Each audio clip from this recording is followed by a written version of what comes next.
What's up, everybody? Long time no video. A week exactly, to be exact. So, what's going on? I am driving my truck back to the house right now. Um, it's been a crazy couple of weeks. Got a lot going on. Buying cars, selling cars, getting a new house as of today. We have a lot going on, so it's been very hard to get these videos in. I'm going to be editing a video tonight, and I will be releasing it tomorrow, so you can look out for that. That is Trans Am related. But as the title says, what is up with the Fox body?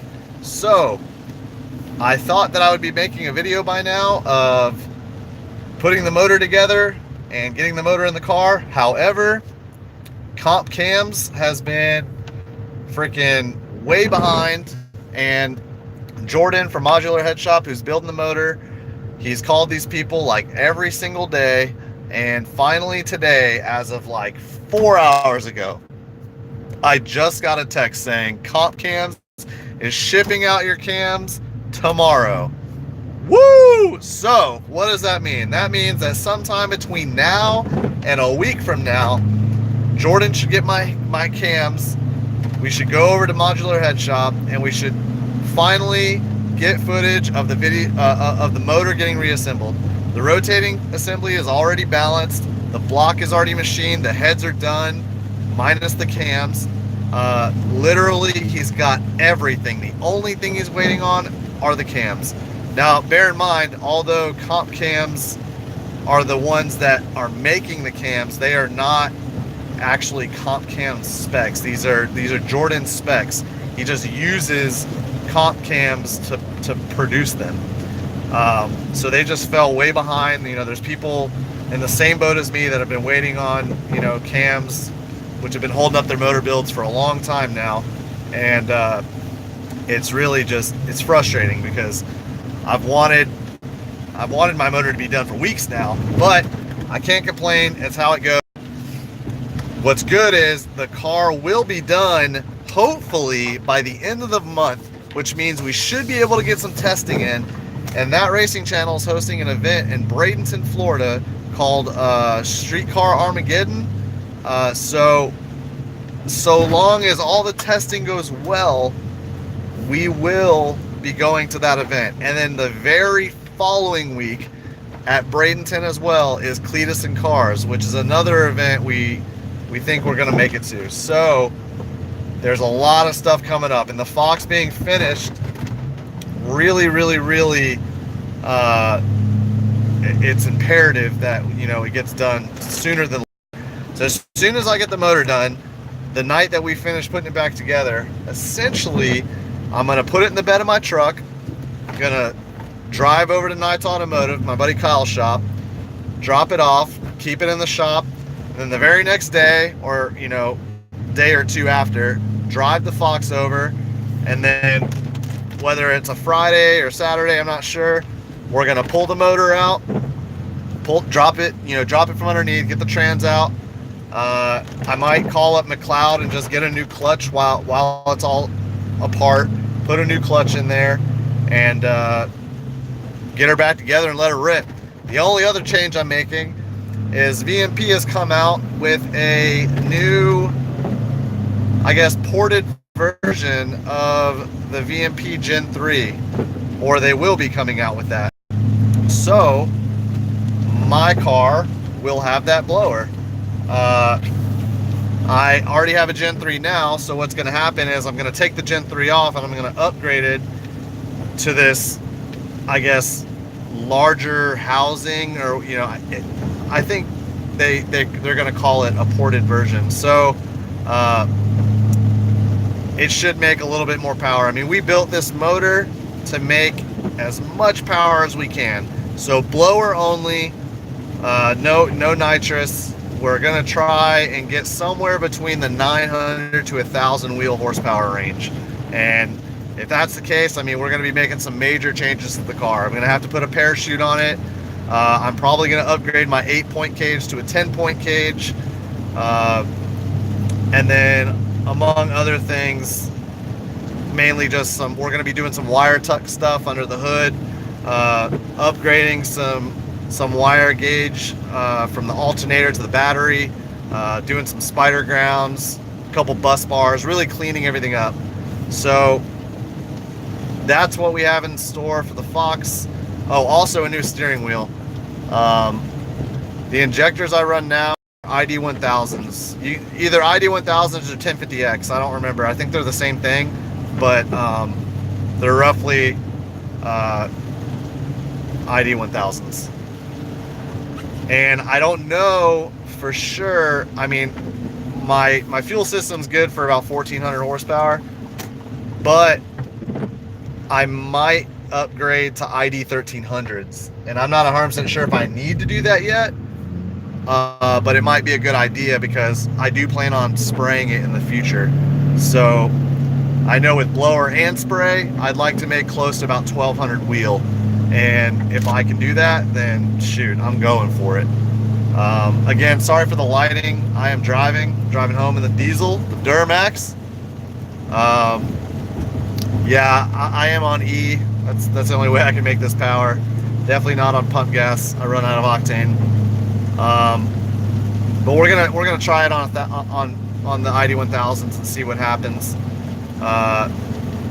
If I'm reaching a ceiling, then luckily I have 1300s easily available to me at the time, so I'll just sell my thousands and grab my grab the 1300s. Other than that, that's about it with the Fox. What I haven't mentioned to anyone, I posted a slight picture and then I deleted it. It was really only up for like an hour, and I kind of wanted to see if anyone would see it. So if you don't follow like the community post, sometimes I'll post something like, oh, hey, check out this video that's coming out soon, and kind of get everyone ready for something that I'm doing. Well, I posted something for about an hour, roughly a week or so ago, and I'll tell you what it is. I'm getting a new car, and it's not brand new. It's new to me, but it's also not a Mustang. It's a dream car I've always wanted, and I really had to. I just talked to my wife about this. It is an investment. I plan on keeping it for about a year. It needs some work, and once I'm done competing with the car, I do plan to sell it. But I am getting a 2006 SRT10 twin turbo Dodge Viper. So I'm really excited for that. I can't give too much details about the car because of who owns it. It's kind of something that's on the low right now. There's not many people that know about the car, but it held some records. It is extremely powerful. It's got a ton of work done to it, and it's just an all-around badass car. Like I said, I do not plan to keep it forever. I will sell it because they are expensive cars. You can't keep that much money locked up in a car for an extended period of time. The only way I won't sell it, there's only one car I like more than a Viper, and that's a Ford GT, specifically the 06. If I can get a Ford GT, someone to trade me a Ford GT for the Viper, that I will do. This Viper is super clean. It's got a cage, it's got a chute. It traps over 180 in the quarter. This thing is bad. And most importantly, it's a 6-speed. So I'm super pumped. I'm super excited. I've probably already shared more about it than I should, but I can't keep it in much longer because I'm just super pumped about it. It's an awesome car. But this video wasn't about the Viper. This video is about the Fox. And the Fox is coming back soon, hopefully by the end of the month. So keep an eye out for those videos. Next week at the latest should be when we film the motor getting assembled, and I'm going to do a compilation of 2 videos. We're gonna have a live video, and Jordan from Modular Head Shop and Excessive Motorsports is gonna answer questions live about the build. Any questions you have about what setup we went with, what pistons, what rods, what hardware, what block, what heads, all that stuff will be answered. Anything specific, especially when it comes to cams and heads, Jordan is a freaking wizard. He can answer all that stuff to a T. So we're gonna have a live Q&A with Jordan from Modular Head Shop and Excessive Motorsports, and then there'll be a video of the motor getting assembled, and I cannot wait. I mean, this has been like a 3-month long process. I dropped the motor off, I dropped the block off in January, and you know, we're here in March, so we're coming up on 3 months, and I'm getting antsy because I need to get out there. I need to race the car. The car essentially has been parked since Street Kings in West Palm Beach, and really because I think I broke a cam chain tensioner or a cam chain guide, and you can hear it slapping in there. Until it builds oil pressure on the tensioner, it really rattles pretty bad, and I don't want to hurt that motor because that motor is going to get sold. I mean, that motor is built as well. So really, I'm just pulling that motor out, changing setups completely. I'm going to sell that motor, and then that's it. So I just got home. I just wanted to make that short video because I'm super excited that we just got confirmation that the motor will be done, because Comp Cams just shipped out the blower cams from Modular Head Shop, and we'll go from there. So again, I'm editing a video tonight. I'm sorry it's been so long. It's been about a week since I posted one. It's going to be the Trans Am. We took it to the track. If you want to see what the car runs and want to see what you know, what it was capable of, essentially mild bolt-on, tuned, because me and Kyle did it, then check that video out, and let me know what you think. All right, guys, thank you for watching, and appreciate all the support. Peace.